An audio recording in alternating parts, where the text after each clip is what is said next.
আজ সজনে শাক নয়, সজনে ডাঁটা দিয়ে কিছু রেসিপি বানাবো। তো বন্ধুরা তোমরা দেখতে থাকো।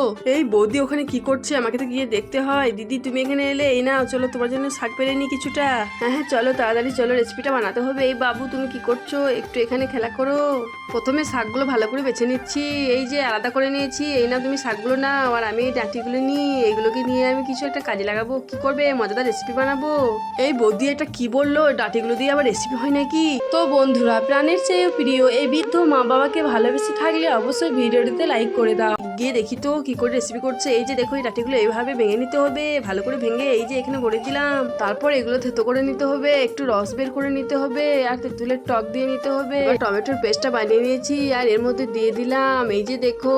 আর এই যে ভালোভাবে ফুটিয়ে নিলাম, কিছুটা মশলা অ্যাড করে দিলাম, তারপর পুদিনার পাতাটা দিয়ে দিয়েছি। ওয়াও, দেখতে অনেক সুন্দর লাগছে, সেন্টটাও তো দারুণ। সেই খেতে হয়েছে তো বৌদি, ওয়াও দারুণ খেতে।